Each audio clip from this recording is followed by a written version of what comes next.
నమస్తే, welcome to పిఆర్టీవీ Telangana. నేను మీ పామురఘు.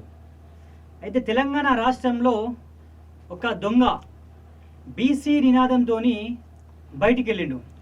అది ఒక 6 నెలల నుంచి వెళ్ళి నడుస్తూ ఉన్నది. సో అయితే ఈ బీసీ నినాదము అనేది ఈ దొంగ ఎందుకు ఎత్తుకున్నారు, అసలు ఈ దొంగ ఎవరు అనేది మీకు చెప్పే ప్రయత్నం చేస్తా. ఆ దొంగ ఎవరో కాదు, మన తీన్మార్ మల్లన్న, ఎమ్మెల్సీ, కాంగ్రెస్ ఎమ్మెల్సీ తీన్మార్ మల్లన్న. అసలు ఈ దొంగ బీసీ నినాదము ఎత్తుకునే ప్రయత్నం ఎందుకు చేసిండు, దానికి కారణమేంది అని క్లుప్తంగా మీకు వివరించే ప్రయత్నం చేస్తా. అరే రఘు, నీకేం అవసరం ఇప్పుడు ఈ తీన్మార్ మల్లన్న గురించి అని కొంతమంది నన్ను అడిగే ప్రయత్నం చేస్తారు. కానీ చెప్పాల్సిన అవసరం వచ్చింది కాబట్టి చెప్పాలి. ఎందుకంటే బీసీలు అంటేనే అల్కగా దొరికిళ్ళు రాజకీయ నాయకులకు. అసలు రాజకీయ నాయకులే దొంగలు. కానీ ఈ రాజకీయ నాయకులు బీసీలను పట్టుకొని బీసీ రాజ్యాధికారం అనుకుంటా రాజకీయం చేస్తూ ఉన్నారు. బీసీలు లేనిదే వీళ్ళకు పబ్బం గడవదు. అయితే ఇది చూడండి, తీన్మార్ మల్లన్న బీసీ బండారం. ఆ రోజు ఎవరి ఉచ్చ తాగితే నీకు టికెట్ వచ్చింది అని నేను అడుగుతా ఉన్నా. అఫ్కోర్స్ 100% అడుగుతా.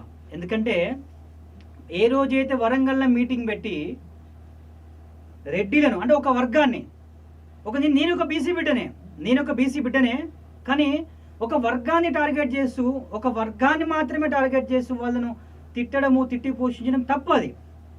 ఎందుకంటే మనకు ఫస్ట్ కులం ఇంపార్టెంట్ కాదు, మతం ఇంపార్టెంట్.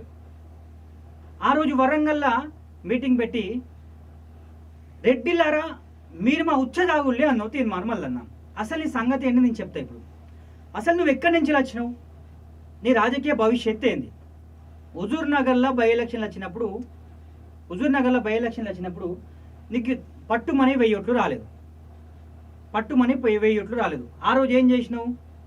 మీ ఛాయ్ పైసలు వేయండి, ఛాయ్ తాగే పైసలు వేయండి, మీరు ఒక పూట టిఫిన్ చేసే పైసలు వేయండి, ఒక పూట బువ్వ తినే పైసలు వేయండి అని బిచ్చం అడుక్కున్నావు. ఇట్లా బిచ్చం అడుక్కున్నావు. దాని తర్వాత నీకు కొమ్ములు వచ్చినాయి. కానీ ఆ రోజు నీది ప్రజలారా, ఆ రోజు తీన్మార్ మల్లన్నది అసలు రూపం బయటపెట్టలేదు. దాని తర్వాత అక్కడ 2-3 ఉంటారు, అందరు పక్క పంట ఉన్నారు. ఒకటి వాళ్ళ అల్లుడు చందు, తర్వాత ఒకటి ముషం సింగ్ అనే వ్యక్తి, తర్వాత 2-3 పక్కన ఉన్నారు. ఇంకో సంతోష్ అనే వ్యక్తి. సంతోష్ ఎవరు? సంతోష్ పటేల్. ఈ తీన్మార్ మల్లన్న కులపోడు అన్నమాట. వీళ్ళందరూ పక్కన ఉండే అడుక్కునేటప్పుడు అంటే అదే చాయ్ పైసలు టిఫిన్ పైసలు అన్నారు కదా. ఆ అడుక్కునేటప్పుడు దగ్గర 10 నుంచి 15 లక్షలు చందాలు వచ్చినాయి. అయితే ఆ పైసలు చూడంగానే మనకి ఒక క్లారిటీ వచ్చేసింది. రైట్, ఈ జోలి కరెక్ట్గా ఉన్నది, ఈ అడుక్కునడం మంచిగా ఉన్నది, అఫీషియల్గా అడుక్కోవడం అని అర్థమైపోయింది. హుజూర్నగర్ ఎలక్షన్లు అయిపోయినాయి, అంత పక్క జరిగింది. తర్వాత ఏం చేద్దాం అనుకున్న వరకే ఈ క్యూ న్యూస్ అనే ఒక పబ్బం పెట్టిండు. ఈ క్యూ న్యూస్ అనే పబ్బం పెట్టి ఈ ఒక పేపర్లో పెట్టుకొని బీఆర్ఎస్ పార్టీ చేసిన మంచి పనులు పక్క పెట్టేసి, ఏ పార్టీ అయినా సరే, నేను బీఆర్ఎస్ పార్టీని పోడతలేను, నేను అట్లనే కాంగ్రెస్ పార్టీని కూడా తిడతలేను. బీఆర్ఎస్ పార్టీ చేసిన మంచి పనులు కూడా ఉన్నాయి, అట్లనే వాళ్ళు చేసిన చెడ్డ పనులు కూడా ఉన్నాయి. అయితే బీఆర్ఎస్ పార్టీ చేసిన మంచి పనులు పక్క పెట్టి మైనస్ పాయింట్లు మొత్తం చూపించే ప్రయత్నం చేసిండు ఈ దొంగ. చూపెట్టుకుంటా ఒక్కొక్కటి చిన్నగా బ్లాక్మెయిల్ చేయడం స్టార్ట్ చేసిండు అందరినీ. అయితే వాస్తవానికి క్యూ న్యూస్ పెట్టిన తర్వాత 2020 నవంబర్ 1వ తారీఖు నువ్వు పాదయాత్ర చేసినావు.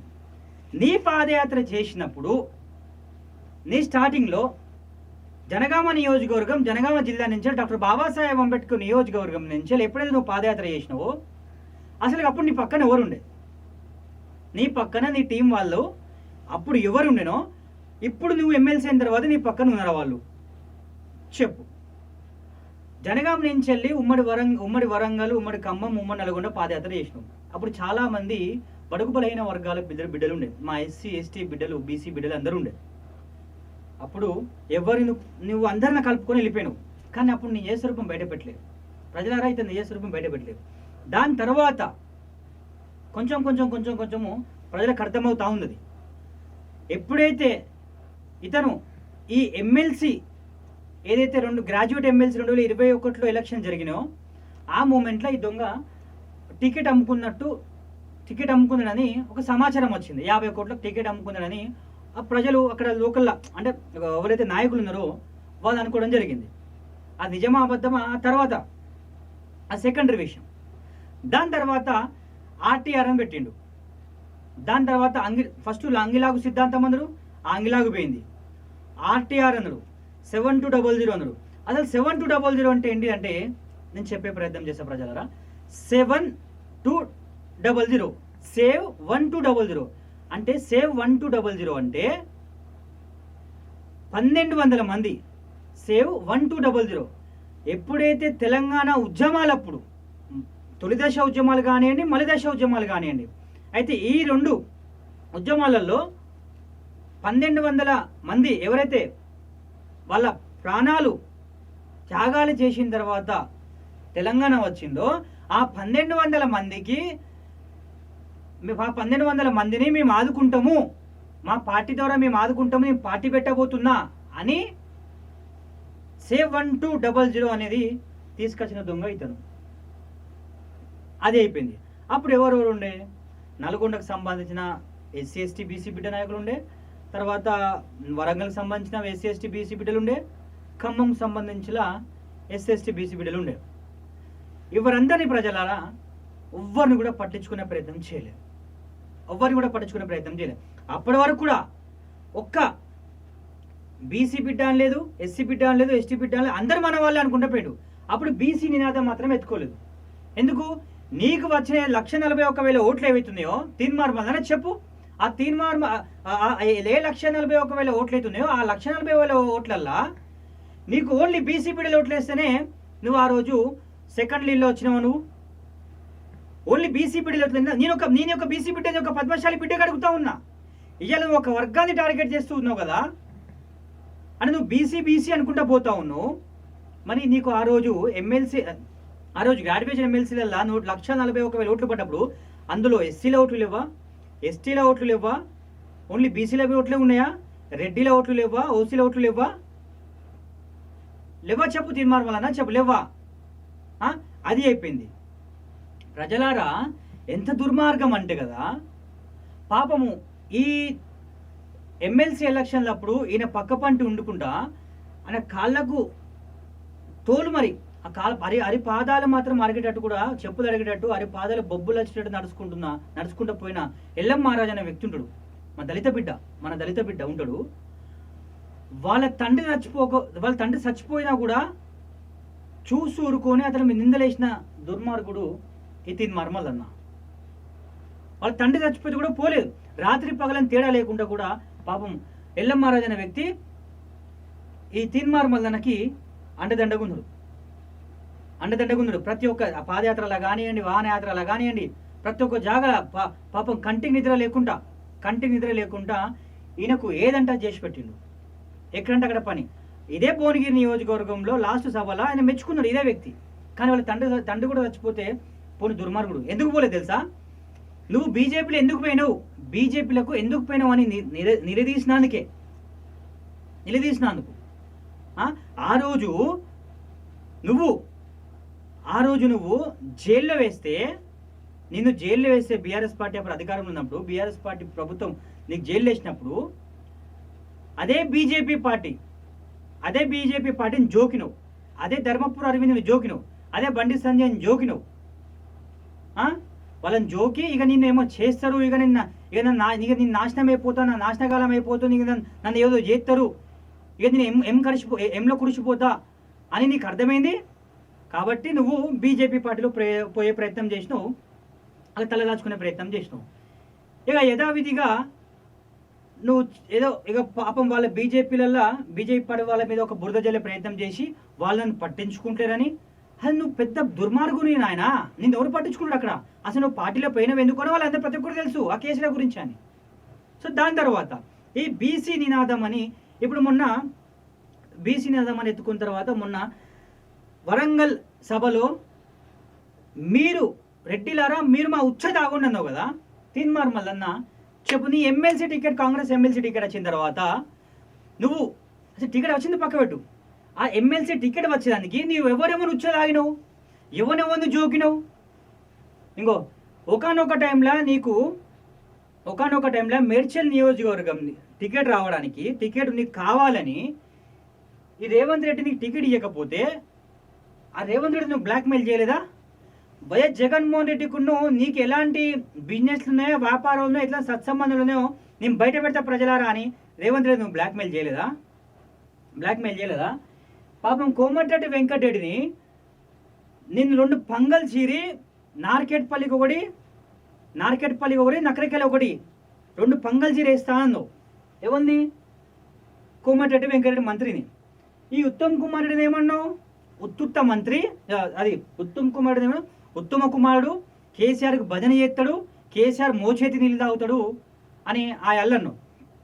కానీ అదే కాంగ్రెస్ పార్టీ టికెట్ రావడానికి ఏదైతే రేవంత్ రెడ్డిని ఇంత ఉన్నదా, రేవంత్ రెడ్డి ఇంత గజం ఉన్నదా అని చూపెట్టుకుంటా. మరి ఆ గజం ఉన్నదా అని నువ్వు చెప్పినావు. మరి జోకులో నాకే తెలియదు, మరి కొలిచినావులో నాకే తెలియదు. మరి కరెక్ట్గా గజం ఉన్నదా అని మాత్రం అన్నావు. ఈ రేవంత్ రెడ్డిని ఇక రేవంత్ రెడ్డి మా బాసు, మా తొర్రుము తోపు అని ఆయన పొగడే ప్రయత్నం చేసినావు.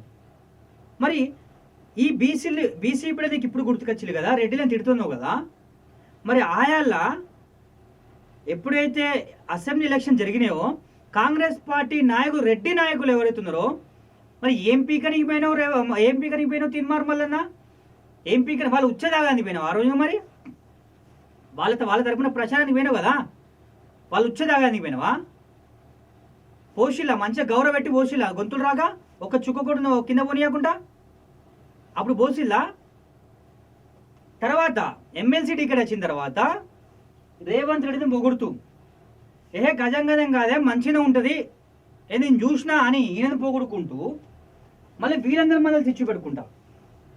కోడాదని నియోజకవర్గం పోయి ఉత్తమ్ కుమార్ రెడ్డి గారిని ఆడ కూర్చొని ఇక నీకు అర్థమైపోయింది ఆయాళ్ళ మంత్రులను ఏమన్నావో, ఇయ్యాలి ఇట్లా పొగుడుతున్నావో, మంత్రులు నీకు సపోర్ట్ చేయాలని తెలిసి ఉత్తమ్ కుమార్ రెడ్డిని కోదాడ నియోజకవర్గం పోయి మైకు పట్టుకొని, ఉత్తమ్ కుమార్ రెడ్డి గారు దయచేసి నీకు దండం పెడతా బాంచన్, ఏదో రాజకీయ పరంగా మిమ్మల్ని ఉద్దేశించి అనడం జరిగింది, కానీ నేను మనస్ఫూర్తిగా వ్యక్తిగతంగా నేను మిమ్మల్ని ఏమనలేదు, దయచేసి మీ ఉచ్చ తాగుతా, అవన్నీ మనసులో పెట్టుకోకండి, మీ కాళ్ళు మొక్కుతా, ఏం మనసులో పెట్టుకోకండి, నాకు గొంతుల దాకా గౌరవ పెట్టి ఉచ్చబోసినా పర్లేదు, దయచేసి నన్ను ఏమనకండి, నన్ను గెలిపించే ప్రయత్నం చేయండి అని ఆ రోజు ఉత్తమ్ కుమార్ రెడ్డి జోకినవు. తర్వాత కోమటిరెడ్డి వెంకటరెడ్డి అక్కడ పోయి పొగిడినవు. కోమటిరెడ్డి వెంకటరెడ్డిది 2 పంగల్ చీరి నార్కెట్పల్లికి నకరికలు ఒకటేస్తా అని చెప్పిన వ్యక్తివి నువ్వు. మరి ఆ 2 పంగల మధ్యలో జోకినావా? ఇంతది చూసినావా? 4 గోడల మధ్యలో పోయి కోమటిరెడ్డి వెంకటరెడ్డి గారు ఇంకోరు మీ 2 పంగల మధ్యలో ఉన్నది కదా, మీకు దండం పెడతా బాంచన్, నన్ను గెలిపించే ప్రయత్నం చేయండి, ఏదో ఆ అల్ల అట్లా అన్నా తప్పైంది క్షమించండి అని ఆడిపోయి 2 పంగల మధ్యలో ఉంటే జోకి దండం పెట్టుకొని కళ్ళకు అద్దుకొని ఆయన నోట్లు అడిగినావు కదా, అంతే కదరా తిన్మార్ మదన. సరే ఈ ముగ్గురిని పక్క పెడదాం. మెయిన్ పొంగులేటి సీనన్న బీఆర్ఎస్ పార్టీ నుంచి బయటికి వచ్చిన తర్వాత నీ స్టూడియోకు క్యూన్యూస్ ఆఫీస్కి పిలుచుకొని నువ్వు పొంగులేటి సీనన్న తోపు తుర్రుము దార్కారి, అసలు పొంగులేటి సీనన్న లేకపోతే నేను లేను, పొంగులేటి సీనన్న నా కుటుంబ సభ్యుడు, నేను నా కుటుంబంలో ఒక వ్యక్తి అని నీ స్టూడియోలో పొగిడు. నువ్వు పొంగులేటి సీనన్న నిన్నెవరే సస్పెండ్ చేసేది బీఆర్ఎస్ పార్టీలో, నువ్వే ఒక లీటర్ వాళ్ళ ముఖం మీద పాడేసి వెళ్ళిపోవాలనే, నిన్ను సస్పెండ్ చేస్తారే, నేను సస్పెండ్ చేస్తే బీఆర్ఎస్ పార్టీ ఉంటుందానే అని పొంగులేటి శ్రీనివాసుని ఒక ఎత్తులు ఎత్తలే, ఒక పొగలలే. చూపిస్తా, ఇది వస్తుందా, కనెక్ట్ అవుతుందా, వాయిస్ వినిపిస్తుందా? ఇది చూపించే ప్రయత్నం చేస్తా ప్రజలారా. ఎందుకంటే పొంగులేటి శ్రీనివాసరెడ్డిని ఆయాళ్ళ ఎంత జోకిండు అంటే అంత జోకిండు. తెలంగాణ ముఖ్యమంత్రి కేసీఆర్ బీఆర్ఎస్ పై మాజీ ఎంపీ పొంగులేటి శ్రీనివాసరెడ్డి ఫైర్ అయ్యారు. వైరా నియోజకవర్గంలో ఆయన అనుచరుల సస్పెన్షన్ పై ఘాటుగా స్పందించారు. అశ్వరావుపేట నియోజకవర్గం దమ్మపేట మండలం నలిపేటలో సోమవారం పొంగులేటి ఆత్మీయ సమ్మేళనం నిర్వహించారు. ఈ సందర్భంగా ఆయన సీఎం కేసీఆర్ పై నిప్పులు చెరిగాడు పొంగులేటి సీనన్న. దమ్ముంటే నిన్ను సస్పెండ్ చేసే దమ్ము వాళ్ళకి లేదు సీనన్న, నీ అంతా నువ్వు ఇగట్రా కాగితమైన అడగొచ్చిపోవాలి. నిన్ను సస్పెండ్ చేసే దమ్ము లేదు సీనన్న, పొంగులేటి సీనన్న, నీ అంతలో నువ్వే కాగితం అంటే వాళ్ళ ముఖాలను పాడేసి వెళ్ళిపోవాల్సిందే, నేను సస్పెండ్ చేసే దమ్ము నాదే సీనన్న అంటివి. అట్లా నేను స్టూడియోలోకి పిలిపించుకొచ్చి మా పొంగులేడు సీన్ అన్న ఇట్లా ఉంటుంది అట్లా ఉంటుంది అనుకుంటే పొంగులేడు సీన్ పడితే ఇట్లా ఇట్లా తరాజు పెట్టి ఇట్లా జోకుతి సీన్ అన్న ఇంకో అన్న సీన్ అన్న ఇంకో కింది మీద కరెక్ట్గా ఉండే మంచిగా ఉన్నదే మంచిగా ఉన్నది తరాజు మంచిగా ఉన్నదే తరాజు ఏమైనా ప్రాబ్లం నీదైతే మంచిగా ఉన్నదని ఇట్లా మంచి ఇట్లా జోకుతివి చేతులారా జోకుతివి. తర్వాత వరంగల్ సభలోకి పోయి ఇంకా వేరే ఒక నల్గొండ సభను సరే వరంగల్ సభల ఆడికి పోయి పొంగులేడు శ్రీనివాస్ రెడ్డి నీ ఆస్తులు ఎక్కడి నుంచి వచ్చినాయి చెప్పు అని అంటావు. ఓ మెదడు తక్కువ తినమారు మళ్ళన్నా నేను అడుగుతా ఉన్నా, నీకు చిన్న మెదడు చితికింది అనుకుంటా. నీ ఆస్తులు ఎక్కడి నుంచి వచ్చినవే? నీ ఆస్తులు ఎక్కడి నుంచి వచ్చినాయి దద్దమ్మ? నీ ఆస్తులు ఎక్కడి నుంచి వచ్చినాయి అంటున్నా. పొంగులేడు శ్రీనివాస్ రెడ్డి ఎప్పటి నుంచో కన్స్ట్రక్షన్ ఫీల్డ్. పొంగులేడు శ్రీనివాస్ రెడ్డి ఎప్పటి నుంచో ఆయన ఒక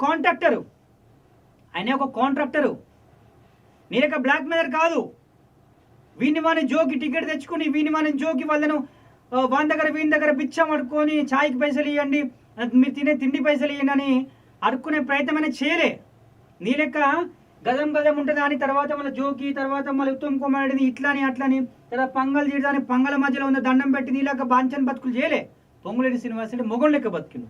అసలు ఏంది అసలు ఈ దొంగ ఈ మంత్రుల మీద ఎందుకు పడుతున్నావు అంటే ఇది కథ. అసలు ఈ రేవంత్ రెడ్డి ఉన్నాడు కదా, ఈ రేవంత్ రెడ్డి మొత్తం చేపిస్తాను ఈ దొంగ ఎమ్మడి ఉండి. ఎందుకంటే ఇప్పుడు నాకు సీటు గండం ఉన్నది, ముఖ్యమంత్రి సీటు ఏదైతే ముఖ్యమంత్రి పదవి ఉన్నదో ఆ పదవి గండం ఉన్నది. హఫ్కోజ్ ఉంటుంది. ఎందుకంటే వీళ్ళందరూ సీనియర్ నాయకులు. ఉత్తమ్ కుమార్ రెడ్డి కానివ్వండి, లేకపోతే కోమరెడ్డి వెంకరెడ్డి, కోమరెడ్డి రాజగోపాల్ రెడ్డి, మన హనుమంత్ అన్న, జానారెడ్డి, వీళ్ళందరూ పాత సీనియర్లు. ఈయన వచ్చి ఏదో డబ్బులకు సీటు కొనేసి అధ్యక్ష పదవి కొని దాని తర్వాత ముఖ్యమంత్రి సీట్ ఎక్కిండు. నువ్వు ముఖ్యమంత్రి కావడం ఎవరికి ఇష్టం లేదు, ప్రజలకి ఇష్టం లేదు. అలాంటి నువ్వు సీనియర్ల కూడా ఎక్కి కూర్చుంటా అంటే ఎవరికి ఇష్టం ఉండదు చెప్పు. ఇప్పుడు ఈయనకు సీటు గండం ఉన్నది కాబట్టి ఈయనకు ఎవరు దొరకలే. ఇప్పుడు ఈయన ఉసగలుపుతాడు తీర్మార్ మల్లన్న. ఎట్లా ఉసగలుపుతాడు మల్లన్న? నువ్వు బీసీ ఏదైతే నినాదం ఉన్నదో అది ఎత్తుకో నీకు తెలంగాణ వ్యాప్తంగా నువ్వేమన్నా చేసుకో, మమ్మల్ని ఎంత తిట్టు ఎవరినైనా చేయి, నిన్ను అరికాలు ముదని చూసుకుంటా అని చెప్పిండు. దాని తర్వాత ఎందుకు చెప్పిండు అంటే ఈయనే తీర్మార్ మల్లన్న అనే దొంగ ఈ బద్మాష్ ఎప్పుడైతే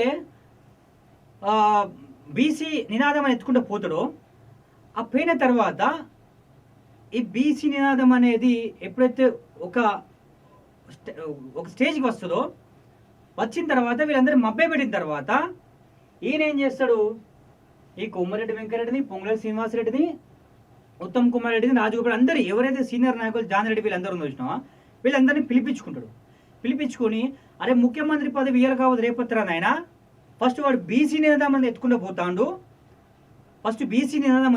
పోతాడు. ఒకవేళ బీసీ నినాదమే కనుక ఒకటైతే మాత్రము మన పదవులు మొత్తం పోతేరా నాయన, వాళ్ళ కింద మనం బతకాల్సి వస్తుందని ఇటు వీళ్ళని రెచ్చగొడతాడు.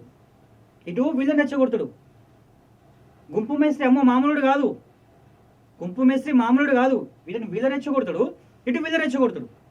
ఇంకోటి ఈయనతోని ఈ తీర్మార్మల ఈ దొంగతోని వీళ్ళందరిని తిట్టిపిస్తాడు. మొన్న పాపం పొంగులేడు సీనన్న మీద ఈడీ రేట్ జరిగినాయి. ఈడీ రేట్ జరగడానికి కారణం ఏంటి? ఐటీ రేట్ జరగడానికి కారణం ఏంది? ప్రజలు ఏమనుకుంటారు, నాయకులు ఏమనుకుంటారు అంటే రేవంత్ రెడ్డి హస్తం ఉన్నదని చెప్తా అన్నారు. రేవంత్ రెడ్డి 2 సార్లు ఈడీ రైడ్ జరిగితే పొంగులేటి శ్రీనివాసరెడ్డి మీద డైరెక్ట్గా రేవంత్ రెడ్డి గారే చేపించిండు పొంగులేటి శ్రీనివాసరెడ్డి మీద రైడ్స్ అని నాయకులు చెప్తా ఉన్నారు. ఎన్నో ఇంటెలిజెన్స్ రిపోర్ట్స్ చెప్తా ఉన్నాయి. ఎందుకంటే అక్కడ ఉన్న 10 మంది ఎమ్మెల్యేలతో పుష్కుని ఎక్కడ మళ్ళీ బీజేపీతో జటకట్టి ప్రభుత్వాన్ని పాడేస్తారని భయమని మళ్ళీ ఒక ప్రజలారా బీసీ నినాదం అంటుండు. బీసీ నినాదం అంటుండు కదా, పెద్ద పూటు మోగోడు, దార్కారి, పెద్ద దమ్మున్నోడు అంటుండు కదా. మరి బీసీ నినాదం అని ఎత్తుకున్న తీర్మార్ మల్లన్న నీకన్నా పెద్ద మంచోళ్ళు, నీకన్నా పెద్దోళ్ళు దార్కారులు వాళ్ళు ఎంటికలు తెల్లబడి ఇప్పుడు బీసీ నినాదం ఎత్తుకొని ఏం చేయలేక పక్కనున్నారు. అర్థమవుతుందా? అందరూ రిటైర్ అయిపోయారు. మరి బీసీ నినాదం ఎత్తుకున్నావు కదా, బీసీ నినాదం ఎత్తుకుని ఎవరినో పిచ్చగాళ్ళని తీసుకొచ్చుకున్నారు స్టేజ్ మీద కూర్చోబెట్టినావు. మరి అసలైన బీసీ నాయకులు ఎక్కడికి పోయిండు? జాదుల శ్రీనివాస్ గౌడ్ ఎక్కడికి పోయిండు? విజయ్ నారగోని ఎక్కడికి పోయిండు? దాసు సురేష్ ఎక్కడికి పోయిండు? మేకపోతులు నరేందర్ ఎక్కడికి పోయిండు? ఎర్ర సత్యనారాయణ ఎక్కడికి పోయిండు? టిఆర్ చందర్ ఎక్కడికి పోయిండు? కోలా జనార్దన్ గౌడ్ ఎక్కడికి పోయిండు? ఆర్ కృష్ణ మాత్రం పక్కన పెట్టుకొని పాపం ఆయనకి ఏం తెలియదు, పాపం ఆయన కూడా బ్లాక్మెయిల్ చేసినాం అనుకుంటా. ఆర్ కృష్ణ కూడా బ్లాక్మెయిల్ చేసినాం అనుకుంటా, ఆయన కూడా బెదిరించి చేసినాం అనుకుంటా, స్టేజ్ మీద కూర్చోబెట్టినాం అనుకుంటా. అంటే నీకు ఉద్యమాలు, బీసీ ఉద్యమాలు చేసి బీసీ ఉద్యమాలు నడిపించిన ఒక బీసీ స్ట్రాటజీ తీసుకొచ్చిన వాళ్ళు మాత్రం నీకు గుర్తు రారు. వాళ్ళందరినీ పక్కన పెట్టేసి ఇక నువ్వే తోపు తుర్రుం దార్కర్ అన్నట్టు పోయి స్టేజ్ మీద కూర్చుంటావు. వాస్తవానికి ఏంటంటే ప్రజలారా, ఈయన బీసీ లేదు, బొచ్చు ఏం లేదు ఇక్కడ. ఈయన ఏంటిది, అందరు అనుకుంటా ఉన్నారు మంత్రి పదవి గురించి. ఏం మంత్రి పదవి లేదు, బొచ్చు లేదు. ఈయనను ఎన్నుకుంటూ నడిపిస్తాడు ఈయనకు మంత్రి. ఈయన మాసిపోయిన మొక్కనికి కూడా మంత్రి పదవి ఇస్తాడా? తీన్మార్ మదనకి దొంగకు మంత్రి పదవి ఇస్తారా? పోయి దొంగకు ఇంటి తాళం చేయిస్తారా? దొంగకు ఇంటి తాళం చేయిస్తారా? రేవంత్ రెడ్డి ఇద్దరు అనుకున్నావా? ఏదో ఒకరు రేవంత్ రెడ్డి తప్పుకోమని అంటాడు. నువ్వు చూడు తీన్మార్ మల్లన్నను నువ్వు అనుకుంటున్నావు కావచ్చు. తీన్మార్ మల్లన్న రేవంత్ రెడ్డి ఇట్లా అట్లా తోపుతుర్రం పండబెట్టి తొక్కుతారు ఏదో ఒక రోజు నిన్ను. నువ్వు రేవంత్ రెడ్డి తక్కువ చేస్తా ఉన్నావు. ప్రజలారా ఇప్పటికి కూడా చెప్తున్నా, దయచేసి మీ కాళ్ళకు దండం పెట్టి మొక్కుతా ఉన్నా, ఈ దొంగ బీసీ నినాదాన్ని నమ్మకుండి ఆ బీసీ నినాదాన్ని అయితే ఒకవేళ నిజమే అయితే కదా బీసీ ఉద్యమకారులను తీసుకొచ్చాడు. తీన్మార్ మళ్ళీ నీకు దమ్ముంటే ఉస్మానియా యూనివర్సిటీలో నువ్వు ప్రోగ్రాం పెట్టి చూపెట్టు. ఉస్మానియా యూనివర్సిటీలో అక్కడ ఉన్న విద్యార్థులతో ఒకసారి నువ్వు కలిసి మాట్లాడే ప్రయత్నం చేయి. నిన్ను చెప్పులతో తీసుకొడతారు, చెప్పులు రేటు కొడతారు. నేను ఎమ్మెల్సీ గెలిపించింది దేని గురించి? పట్టభద్రుల తరపున మాట్లాడుతావు, టీచర్స్ తరపున మాట్లాడుతావు, నిరుద్యోగుల తరపున మాట్లాడుతావు, వీళ్ళ తరపున మాట్లాడతావని నిన్ను నిరుద్యోగులు, పట్టభద్రులు, టీచర్లు, వీళ్ళందరూ ఉద్యోగస్తులు వీళ్ళందరూ నీకు ఓట్లేస్తే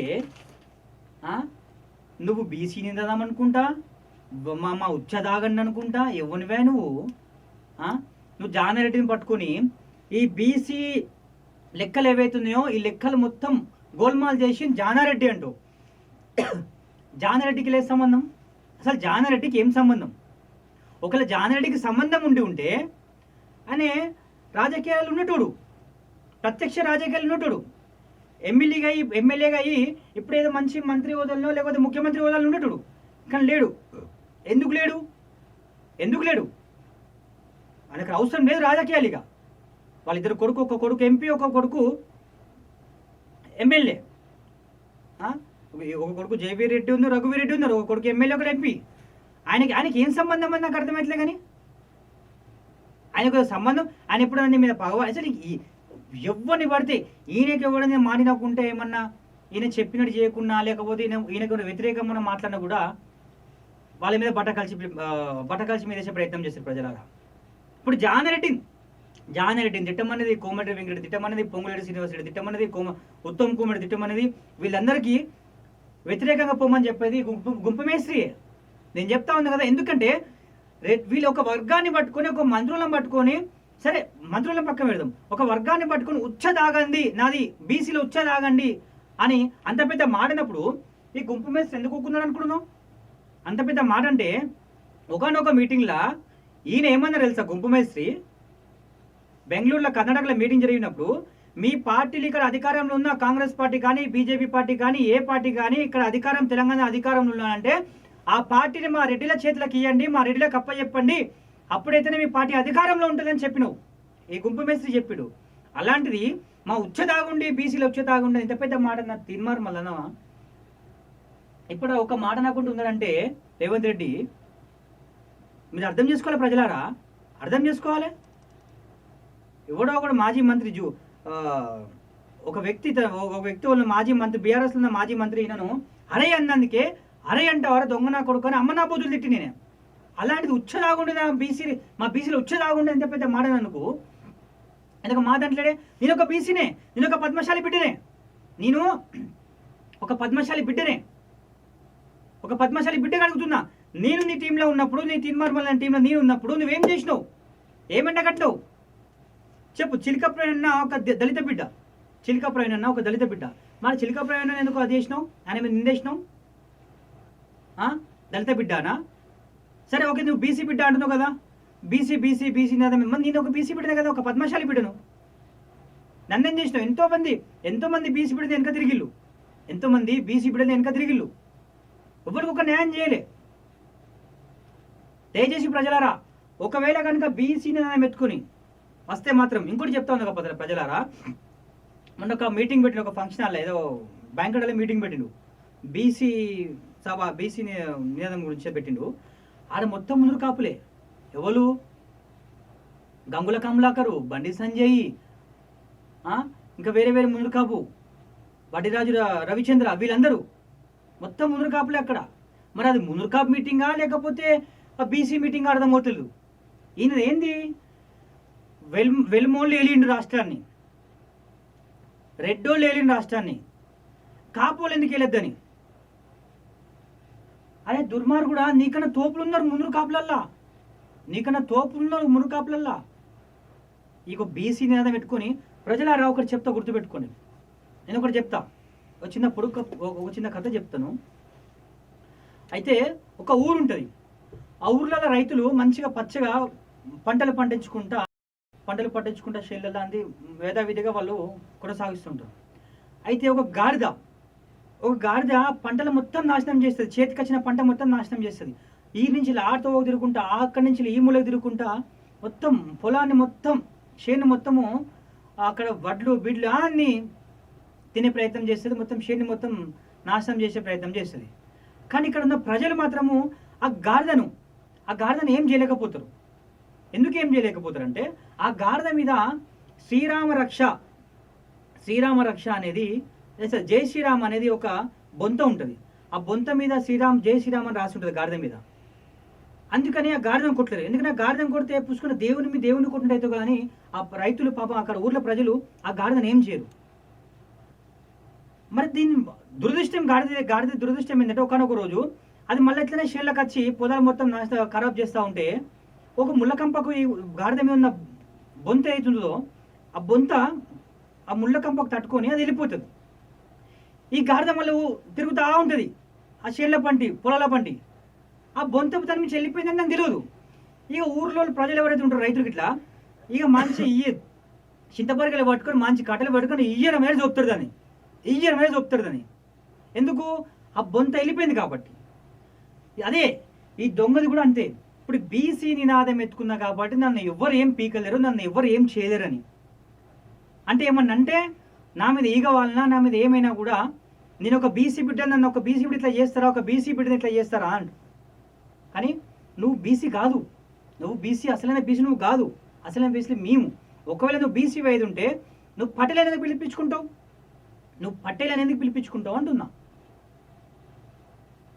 అది ప్రజలారా నేను చెప్తా ఉన్నా, ఈ దొంగ బీసీ నినాదాన్ని అసలు నమ్మకుండి. నేను చెప్తా ఇంకో విషయం కూడా చెప్తా ఉన్నా ప్రజలారా. ఇంత జరిగినా కూడా నా మీద కూడా మంచి ప్రయోగాలు చేస్తూ ఉంటాడు చిచ్చా మంచి ప్రయోగాలు చేస్తాడు, నా మీద ప్రయోగాలు చేస్తాడు. నా మీద ఏదేదో అలిగేషన్స్ పెట్టేది, నా మీద ఏదో మళ్ళీ పిచ్చి నిందలేసే ప్రయత్నం చేస్తాడు. నిందలకు ప్రతి దాడి ఉంటుంది, యాక్షన్కి మళ్ళీ రియాక్షన్ ఉంటుంది. తీర్మానం గుర్తుపెట్టుకో. నువ్వేదో చిలక ప్రవీణ్ మీద దాడి చేసినట్టు, లేకపోతే జర్నలిస్ట్ శంకర్ మీద దాడి చేసినట్టు, లేకపోతే క్రాంతి ఆఫీస్కి పోయి కేఆర్టీవీ క్రాంతి ఆఫీస్కి పోయి క్రాంతిని బెదిరించినట్టు, క్రాంతి మీద దాడి చేసినట్టు నా మీద దాడి చేసి నా మీద చేయబెడితే నేను ఊరుకుంటా అనుకోకు. వాళ్ళు ఊరుకున్నారు, నేను ఊరుకోను. చెయ్యి పెట్టి చూపెట్టి బిడ్డ పండపెట్టి పాతలకు తొక్కుతా, గుర్తుపెట్టుకో. పండబెట్టి ఎవడొచ్చినా, నీ మనుషులు ఎవడొచ్చినా కూడా చిలక ప్రవీణ్ కొట్టినట్టు, చిలక ప్రవీణ్ని గుద్దినట్టు ఆయన ఊకుండా కావచ్చు, చిలక ప్రవీణ్ జర్నలిస్ట్ శంకర్ అని ఊకుండా కావచ్చు, అది క్రాంతి ఊకుండా కావచ్చు. నా జోలికి వస్తే పండబెట్టి తొక్కి పాతలను తొక్కుతా. ఇది అర్థమవుతుందా? ఎవ్వడు వచ్చినా కూడా చెప్తా ఉన్నా, నీ తీన్మార్మల్ టీం అందరికి చెప్తా ఉన్నా, ఎవ్వడు వచ్చినా పండబెట్టి పాతలను తొక్కుతా. మిమ్మల్ని మోసం చేస్తాడు రా నాయన వాడు దొంగ. తర్వాత మీకు తెలియదా ఇప్పటివరకు తెలియదా? 2021 నుంచి చూస్తూ ఉన్నాం, 2020 నుంచి చూస్తూ ఉన్నాం. పాదయాత్ర అయిపోయింది, వానయాత్ర అయిపోయింది, ఎమ్మెల్సీ అయిపోయింది, అన్నీ అయిపోయినాయి. ఎవడున్నారా ఇప్పుడు ఆయన పక్కపంటి? ఎవరు దొంగల మూట వచ్చి చేరుకున్నది ఆయన పక్కపంటి, దొంగల మూట వచ్చి చేరుకున్నది అంతా. ఇప్పటికైనా మారండి మన పక్కన ఉన్నోళ్ళు. మీకు ఆఖరికి అంత అయిపోయిన తర్వాత ఆయనకు వచ్చిన తర్వాత మీకు అందరికి ఎవరైతే పక్కనరో గట్టిగా మంచి నోట్లో పెడతాడు, పెద్ద ముద్ద తీసుకొని గొంతులాగా పెడతాడు. ఇంకా మీకు అర్థమవుతుంది. ఇంకా ఆయన నిజ స్వరూపం. ఇది ప్రజలారా, ఈ దొంగ బీసీ నినాదం ఏందో మీకు చెప్పే ప్రయత్నం చేసిన. చూస్తుండండి పిఆర్టీవీ తెలంగాణ. నేను మీ పామురఘు. Thank you.